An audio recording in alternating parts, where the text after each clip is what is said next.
सरस्वती नमो नमः, माँ सरस्वती नमो नमः, विद्यादायिनी नमो नमः, हंसवाहिनी नमो नमः।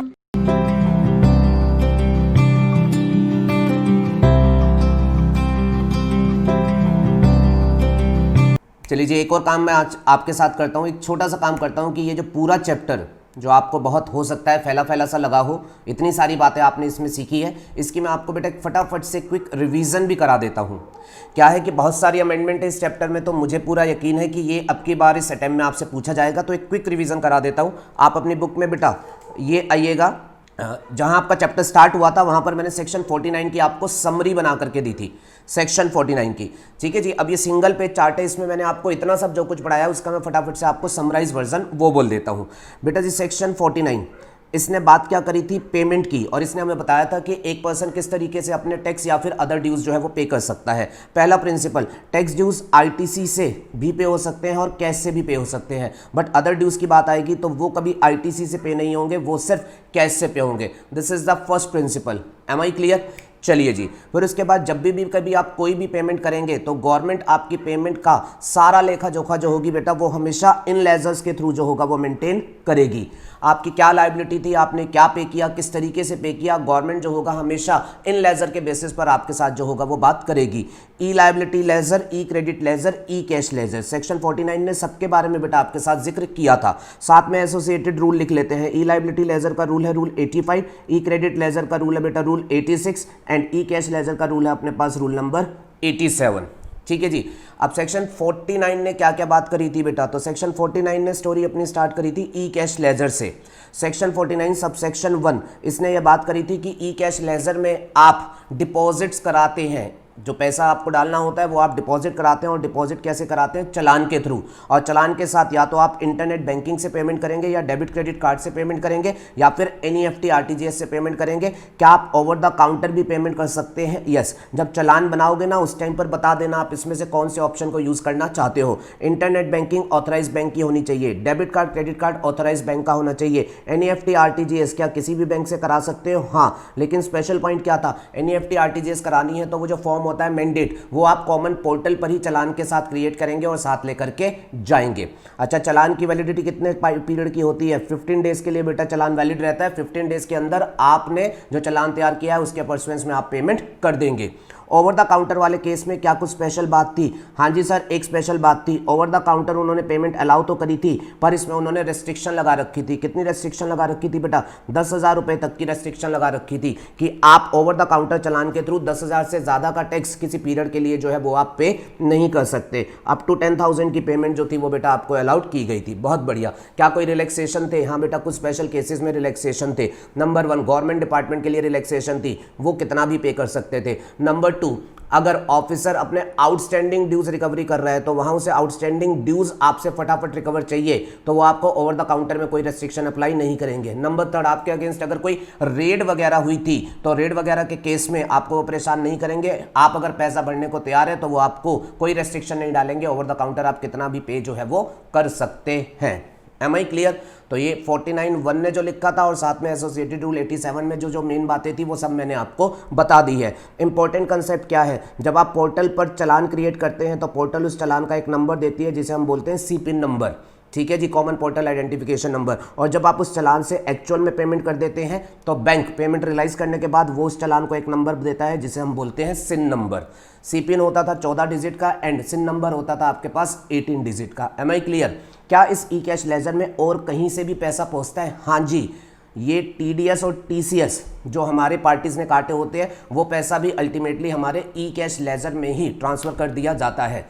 अगर मेरे रेसिपिएंट ने मेरा टीडीएस काटा, मेरी पेमेंट में से उसने टीडीएस काट के गवर्नमेंट को दे दिया तो गवर्नमेंट क्या करेगी, अल्टीमेटली उस टीडीएस को मेरे ई कैश लेजर में ही ट्रांसफर कर देगी। ऐसे ही अगर मैं ईसीओ फ्लिपकार्ट के थ्रू काम कर रहा था और उसने मेरा टीसीएस काटा एज पर सेक्शन 52 गवर्नमेंट को दे दिया तो गवर्नमेंट उस टीसीएस वाले अमाउंट को ही मेरे ई कैश लेजर में ही शिफ्ट कर देगी। आई होपफुली आपको समझ आ रहा होगा।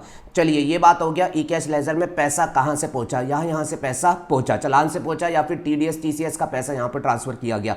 अब इस ई कैश लेजर को आप यूज कैसे करेंगे, तो इसके यूटिलाइजेशन को लेकर के उन्होंने 49.3 में आपसे बात करी थी। कहा था इससे आप tax as well as other dues जो है वो पे कर सकते हैं। कैश से आप टैक्स भी पे कर सकते हैं, अदर ड्यूज भी पे कर सकते हैं। बात आती है मैनर ऑफ यूटिलाइजेशन की। क्या कोई manner of utilisation e cash ledger का था? हाँ बेटा बहुत इंपॉर्टेंट था। क्या था बेटा? ई कैश लेजर में हमारे पास कंसेप्ट था मेजर हेड का एंड माइनर हेड का। बोलो बेटा बात याद आ रही है? हाँ जी सर आ रही है।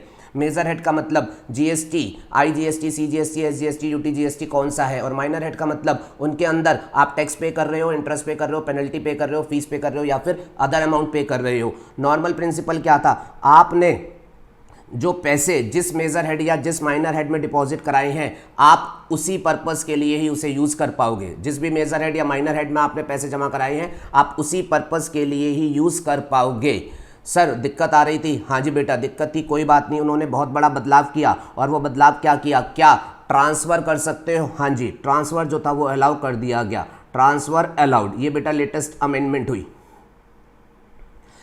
प्रिंसिपल क्या है? जिस मेजर हेड या जिस माइनर हेड में पैसा होगा उसी के लिए यूज किया जाएगा। अगर आपको उसके लिए यूज नहीं करना तो आपको रिलैक्सेशन क्या दिया गया? आप जिस मेजर हेड या माइनर हेड में यूज करना चाहते हैं उसमें ट्रांसफर जो है वो आज की डेट में आप करा सकते हैं। ट्रांसफर करने के लिए सिर्फ आपको क्या करना पड़ेगा? ऑनलाइन एक रिक्वेस्ट डालनी पड़ेगी। फॉर्म क्या था? GST PMT 09। आपको ये फॉर्म जो होगा वो ऑनलाइन ट्रांसफर के लिए जो होगा वो रिक्वेस्ट करना पड़ेगा। और बेटा जब आप ये फॉर्म डाल दोगे तो जिस हेड से आप ट्रांसफर करोगे माना जाएगा आपने उसका रिफंड ले लिया है 4910, और जिस हेड में आप ट्रांसफर कर रहे हो माना जाएगा आपने उसमें फ्रेश जो है वो डिपॉजिट किया है, deem deposit 4911।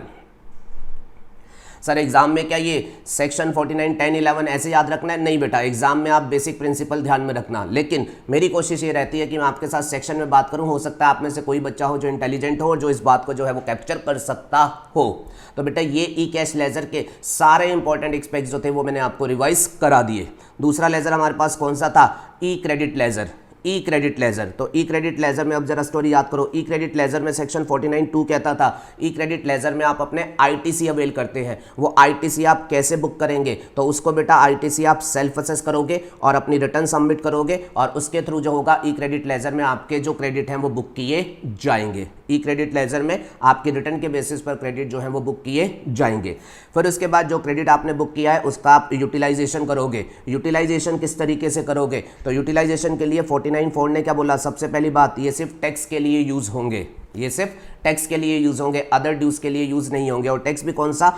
Output tax. Output tax का मतलब जो आप आउटवर्ड सप्लाई करते हैं उसका टैक्स। अगर आपने कोई इनवर्ड सप्लाई ली है उसका रिवर्स चार्ज में आपको कोई टैक्स पे करना है तो उसके लिए ITC यूज नहीं कर सकते। वो लायबिलिटी आपको कैश से ही, ई कैश लेजर से ही डिस्चार्ज करनी पड़ेगी। बहुत बढ़िया। क्या ITC यूटिलाइजेशन का भी कोई तरीका है? हाँ जी बेटा, ITC यूटिलाइजेशन का तो बहुत बड़ा तरीका है, वो तो सबसे इंपॉर्टेंट पॉइंट है। 49(5) ने ITC यूटिलाइजेशन बताया हुआ था और आज की डेट में सिर्फ 49(5) से काम नहीं चलता, साथ में हमें 49A भी यूज करने पड़ते हैं, साथ में हमें 49B भी यूज करना पड़ता है एंड साथ में हमें रूल 88A भी यूज करना पड़ता है। ये हमारा सारा मिलकर के ITC यूटिलाइजेशन बनता है, जिसकी वो टेबल वगैरह हमने आपको सारी प्रॉपर सिखा दी थी। पहले IGST पकड़ना और IGST खत्म करना, फिर CGST पकड़ना उसको खत्म करना, फिर SGST पकड़ना उसको खत्म करना।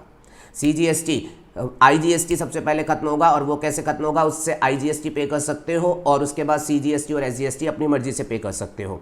फिर आप पकड़ोगे CGST, उससे क्या क्या पे कर सकते हो? उससे CGST पहले पे करो, फिर उसके बाद IGST पे करो। फिर उसके बाद लास्ट में क्या पकड़ा? SGST, उससे क्या पे करोगे? पहले SGST पे करोगे और उसके बाद अगर बचता है तो आप IGST पे करोगे। बोलो जी बात समझ में आ रही है? हाँ जी, इसमें बेटा आपका प्रैक्टिकल क्वेश्चन आता है। Am I clear? अच्छा, और एक बात बताओ, क्या ई क्रेडिट लेजर में आपके पास अगर कोई पैसा है तो क्या इस पैसे के यूटिलाइजेशन की क्या कोई टाइम लिमिट दी गई है? नहीं बेटा, यूटिलाइजेशन की कोई टाइम लिमिट नहीं दी गई है। अगर आपसे एक टैक्स पीरियड में यूज़ नहीं हुआ है तो कोई बात नहीं, आप इसे फ्यूचर में कभी भी जो है वो यूज़ कर सकते हैं। क्या ई कैश लेजर में जो आप डिपॉजिट करते हैं उसके यूटिलाइजेशन की कोई टाइम लिमिट है? आंसर इज नो बेटा, टाइम लिमिट ना तो ई क्रेडिट लेजर की है ना ही ई कैश लेजर की है।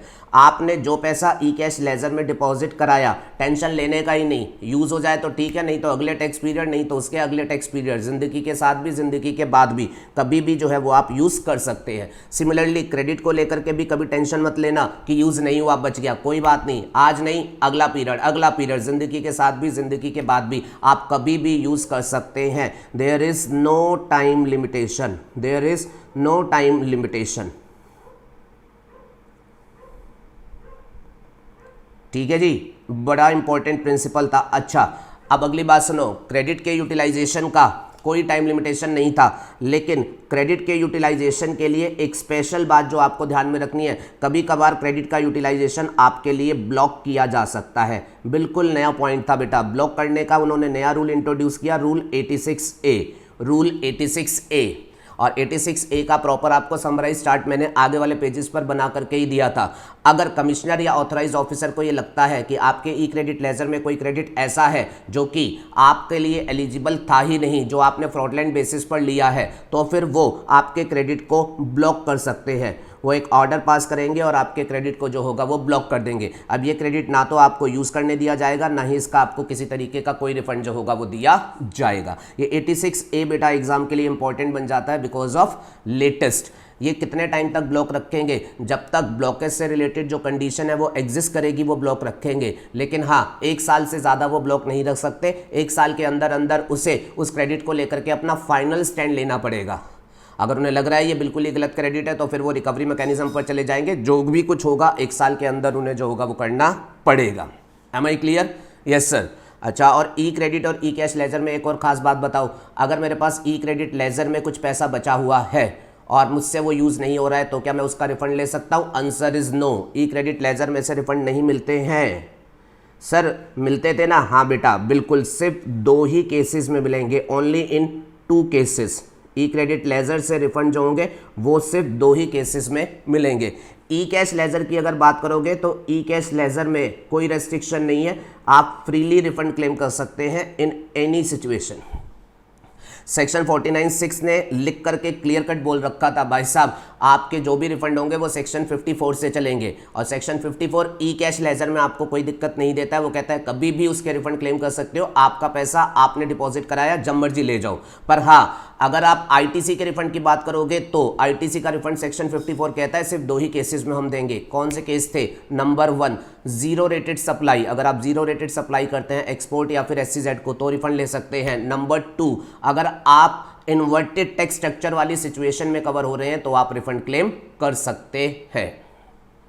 क्लियर है जी? ये दोनों लेजर की हर एक बात, कुछ भी नहीं छूटा है, सारी बातें बेटा मैंने आपको कवर कर दी है। लास्ट लेजर आपका कौन सा? ई लायबिलिटी लेजर। अब ई लायबिलिटी लेजर को लेकर के सेक्शन 49(7) ही कहता था ई लायबिलिटी लेजर जो है 2 पार्ट में होता है। याद है? पार्ट 1 में असेसी की सेल्फ असेस्ड लायबिलिटी जो वो रिटर्न से रिपोर्ट करेगा वो लिखी जाएंगी, और अगर उसने रिटर्न में कुछ नहीं बताया, ऑफिसर ने पकड़ के तय किया, तो फिर उसकी जो ऑफिसर ने तय करी अदर देन रिटर्न लायबिलिटी जो होगी वो इसमें लिखी जाएगी।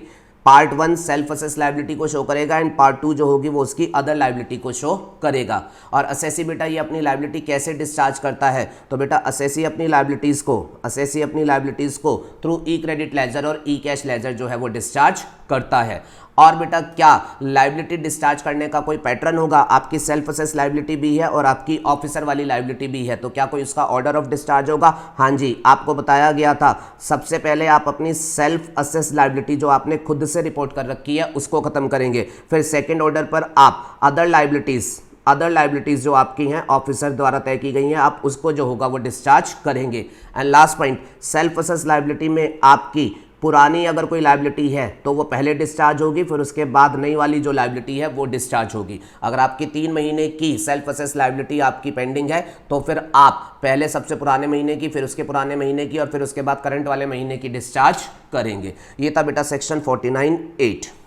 मुझे नहीं लगता कि इससे इससे आसान तरीके से और इसके स्पीड से तरीके से हो सकती है। चार्ट का फ़ायदा क्या होता है बेटा, जब चैप्टर पूरा समझ लोगे उसके बाद बैठ करके ठंडे दिमाग से अगर आप चार्ट में अपनी वो सारी चीज़ें फिट करने की कोशिश करोगे तो आपको लगभग सभी चीज़ें जो होंगी वो एक सिंगल चार्ट में जो है वो फिट हो जाएंगी। फिर भी चार्ट में अगर कुछ रह जाता है तो दिक्कत मत लो, नेक्स्ट पेज पर आपको पूरी डिटेल समरी जो है वो दी गई है और ये डिटेल समरी जो है ये आपकी सिंपल लैंग्वेज में लिखी गई है और क्रोनोलॉजिकली हर एक चीज़ को कवर करते हुए लिखी गई है। एग्जाम के लिए आप इसको रिवाइज करके चले जाना, आपका पेपर 100% बिल्कुल पूरा तैयार हो जाएगा, कोई भी पॉइंट इसमें छूटा नहीं है। Am I clear? तो ये टारगेट रखना, हम किसी भी लेक्चर पर टाइम बहुत लगा देते हैं, 2 लेक्चर लगा दिए इस चैप्टर पर, कोई नहीं लगाता, मैंने लगाया क्योंकि एक एक चीज़ क्लियर करनी थी, बट रिवीजन में दिक्कत नहीं होनी चाहिए, इसलिए ये सिंगल हाफ पेजर चार्ट जो होगा ये आपको यूज़ करना है। समझ आ गई बात? अच्छा, इस चैप्टर में एक और सेक्शन जो कवर है वो कौन सा है, वो है सेक्शन 50। सेक्शन 50 में किसकी बात है? इंटरेस्ट की बात है। आपको जो टैक्स है वो ड्यू डेट तक पे करना है, अगर ड्यू डेट तक पे नहीं किया तो फिर आपको सेक्शन 50 में इंटरेस्ट 18% पर एनम का जो होगा वो पे करना पड़ेगा। वैसे कुछ केसेस में 24% भी होता है, बट वो केसेस आज की डेट में प्रैक्टिकेबल एप्लीकेबल नहीं है, तो आपको 18% पर एनम वाली सिचुएशन को ही जो है वो ध्यान में रखना है। और बेटा जब आप इंटरेस्ट पे करेंगे तो इंटरेस्ट पे करते टाइम सबसे बड़ी अमेंडमेंट, सबसे इंपॉर्टेंट अमेंडमेंट, आप ग्रॉस लायबिलिटी पर पे करोगे या फिर नेट लायबिलिटी पर पे करोगे? आप नेट लायबिलिटी पर पे करोगे। आपकी जो लायबिलिटी आपने ई कैश लेजर से पे करी है, इंटरेस्ट जो चार्ज होगा वो सिर्फ उस लायबिलिटी के ऊपर चार्ज होगा। I believe I am clear.